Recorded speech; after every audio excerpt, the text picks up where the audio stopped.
Françaises, Français, mes chers compatriotes de l'Hexagone, d'outre-mer et de l'étranger. Ce soir, nous ne vivons pas un 31 décembre comme les autres. Là où, dans nos villes et nos villages, l'heure est d'habitude aux grands rassemblements, ils sont cette année interdits par l'épidémie. Les places de nos communes sont éteintes, nos foyers moins joyeux qu'à l'accoutumée. L'année 2020 s'achève donc comme elle s'est déroulée, par des efforts et des restrictions. Et j'ai pleinement conscience, par les décisions que j'ai eu à prendre, des sacrifices que je vous ai demandés. Je suis sincèrement convaincu que nous avons fait les bons choix au bon moment et je veux vous remercier de votre civisme, de cet esprit de responsabilité collective par lequel nous avons sauvé tant de vies et qui nous permet aujourd'hui de tenir mieux que beaucoup face à l'épidémie. En votre nom, j'ai ce soir une pensée pour les 64 000 victimes de ce virus, leurs familles et leurs proches. Des parents, des amis, des pans entiers de l'imaginaire français nous ont quittés ces derniers mois. Oui, cette année 2020 a été difficile. Elle nous a rappelé nos vulnérabilités. Elle a été encore plus injuste pour les plus fragiles. Mais ensemble, nous en sortons encore plus unis et en ayant beaucoup appris. J'ai aussi une pensée pour tous nos compatriotes vivant dans la précarité, parfois la pauvreté, pour qui la crise que nous traversons rend le quotidien plus difficile encore. Je veux dire notre reconnaissance à ceux qui se sont mobilisés pour soigner, nourrir, éduquer, protéger, à tous ceux qui, par leur travail, leur engagement, nous ont permis de tenir debout et ensemble durant ces mois difficiles, et qui, ce soir encore, le font pour la nation.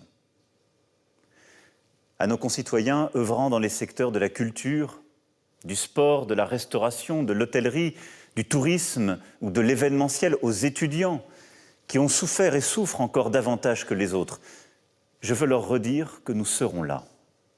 Évidemment, pour réussir à sortir au plus vite de cette situation et pour leur permettre de tenir dans cette période si dure et injuste pour eux, où nous leur demandons de travailler autrement et parfois même de renoncer à leur activité. Cette épreuve historique a aussi révélé la solidité de notre nation. Malgré la pandémie, nous n'avons jamais renoncé à poursuivre notre ambition de progrès pour chacun, en baissant les impôts, en ouvrant de nouveaux droits comme le congé pour les aidants, l'allongement du congé paternité, en soutenant par des primes la conversion de notre parc automobile, en ouvrant sur tout le territoire des maisons France Service, en investissant dans notre souveraineté et notre recherche de manière historique, en agissant pour produire davantage en France, en Europe. Nos soignants ont non seulement tenu, mais nous avons engagé une transformation en profondeur et des investissements historiques pour notre santé, dont les prochaines années révéleront la pertinence. Notre pays est l'un de ceux qui est le plus intervenu pour protéger et accompagner les jeunes, les travailleurs, les entrepreneurs. Ce quoi qu'il en coûte, je l'assume, car il a permis de préserver des vies et de protéger des emplois. Il nous faudra bâtir ensemble les réponses qui permettront de ne pas en faire un fardeau pour les générations futures. Ce soir, pour la première fois, un pays, le Royaume-Uni, quittera l'Union européenne. Nous avons scellé il y a quelques jours un accord pour organiser nos relations futures avec lui, en défendant nos intérêts, nos industriels, nos pêcheurs et notre unité européenne. Le Royaume-Uni demeure notre voisin, mais aussi notre ami et notre allié. Ce choix de quitter l'Europe, ce Brexit, a été l'enfant du malaise européen et de beaucoup de mensonges et de fausses promesses. Mais je veux, moi, vous dire très clairement ce soir, notre destin est d'abord en Europe. Notre souveraineté est nationale et je ferai tout pour que nous retrouvions la maîtrise de notre destinée et de nos vies. Mais cette souveraineté passe aussi par une Europe plus forte, plus autonome, plus unie. C'est ce que nous avons bâti en 2020. Parce que nous avons su conduire les transformations nécessaires et renforcer notre crédibilité, nous avons su convaincre l'Allemagne, puis les autres membres de l'Union européenne, de concevoir un plan de relance unique et massif, et de décider d'un endettement commun et solidaire pour mieux préparer notre avenir en nous engageant dans la transition écologique et numérique et en créant autant d'emplois que nous le pouvons pour notre jeunesse. Oui, cette année 2020 ne se résume pas à l'épidémie, même si celle-ci a changé nos vies. Elle a aussi, à mes yeux, révélé des parcours exemplaires qui sont autant de boussoles pour les temps à venir. Notre plus grande fierté, en effet, ce sont les Françaises et les Français, vous. Marie-Corentine a 24 ans. Au printemps dernier, cette infirmière fraîchement diplômée, originaire de Limoges, n'a pas hésité à tout quitter pour prêter main forte aux équipes de l'hôpital de Créteil débordé par l'afflux des malades du virus. Jean-Luc est chauffeur éboueur en Guyane. Avec ses collègues Anthony et Maxime, ils n'ont jamais cessé de travailler depuis le début de la pandémie. Au plus fort du confinement, ils constituaient cette deuxième ligne qui a permis au pays de continuer à vivre et à la vie de continuer. Gérald est entrepreneur près d'Angers. Pour faire face à la demande de masques, il a, avec ses salariés, réussi la prouesse d'ouvrir ses usines 7 jours sur 7, 24 heures sur 24, et plus récemment, d'en installer une autre en un temps record. Lucas a 11 ans, et habite Béthune. Lorsqu'il a découvert la situation d'isolement des personnes âgées atteintes du Covid-19 dans l'hôpital de sa ville, il n'a pas hésité une seconde et a fait don de sa tablette pour leur permettre de communiquer avec leurs proches et de retrouver le sourire. Il a été suivi par de nombreux autres.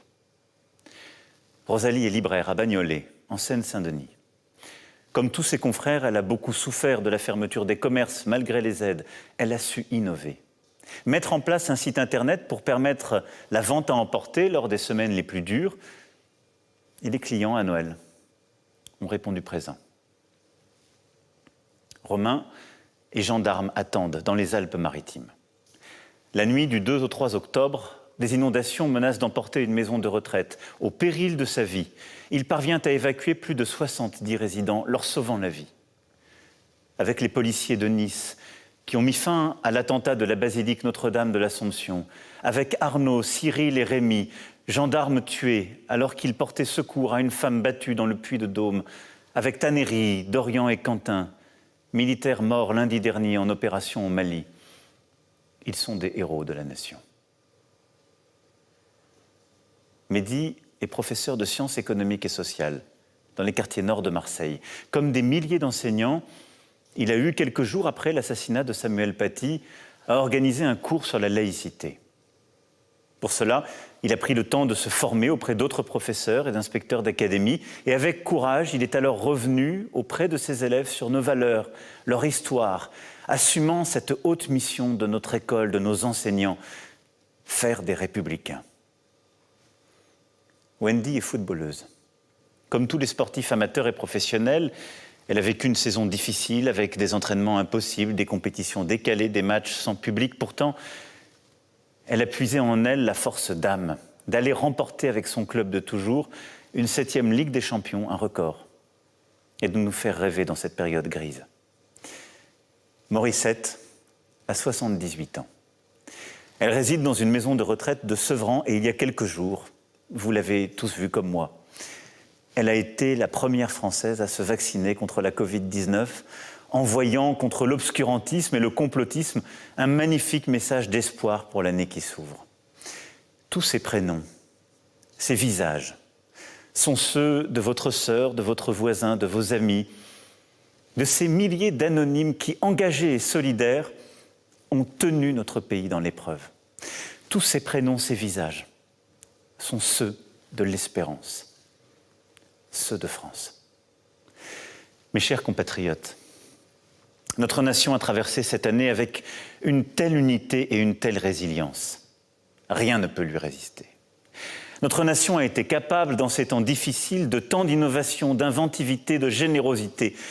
Tout lui est possible. En 2021, quoi qu'il arrive, nous saurons donc faire face aux crises sanitaires, économiques et sociales, terroristes, climatiques, qui ne s'éteindront pas avec le 1er janvier. Les premiers mois de l'année seront difficiles, Et au moins jusqu'au printemps, l'épidémie pèsera encore beaucoup sur la vie de notre pays. En 2021, quoi qu'il arrive, parce que nous nous y sommes préparés, nous saurons aussi relever les défis à venir. La transition écologique et la protection de la biodiversité, avec la mise en œuvre des propositions de la Convention citoyenne et d'autres réformes. La lutte pour la République et pour nos valeurs, la laïcité, la fraternité, pour plus de sécurité. Et la poursuite de notre engagement pour le mérite, le travail, l'égalité des chances et la lutte contre toutes les inégalités et contre les discriminations.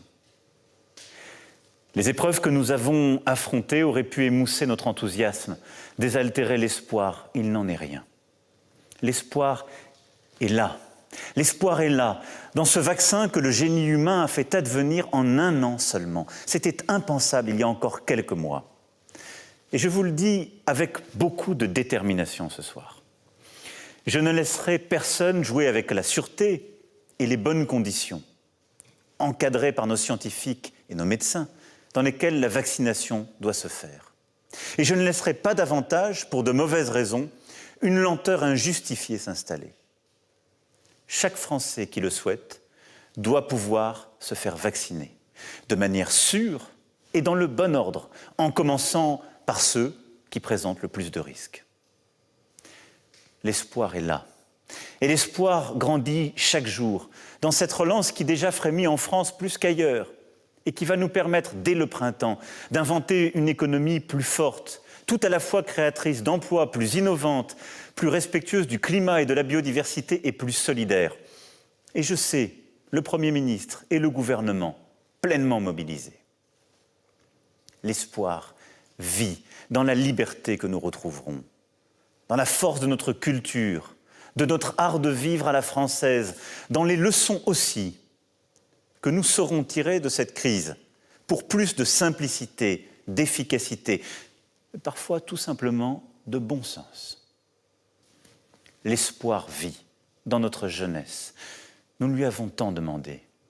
Des sacrifices, de renoncer aux rencontres qui sont à cet âge plus qu'à d'autres le sel de la vie. Nous lui avons tant demandé pour sauver des vies, en particulier les vies des plus fragiles, de nos aînés. Nous sommes donc ses débiteurs pour nos choix à venir. Et je m'y engage. C'est pour notre jeunesse que nous devons continuer à agir, à transformer, à avancer. Nous n'ajouterons pas au coût de la crise celui de l'inaction. En luttant contre le virus, en nous battant contre ses conséquences économiques et sociales, en refondant une société plus forte, fraternelle et durable, c'est la France de 2030 que nous bâtirons. Tel est notre cap. Alors ensemble, dans la concorde, regardons devant nous, regardons notre avenir, préparons dès aujourd'hui ce printemps 2021 qui sera le début d'un nouveau matin français, d'une renaissance européenne. Restons ce peuple uni, solidaire, fier de son histoire, de ses valeurs, de sa culture, confiant dans l'avenir et le progrès, sûr de son talent et de son énergie et ambitieux pour lui-même, quoi qu'il arrive. Soyons fiers, fiers d'être nous, les Français, la France.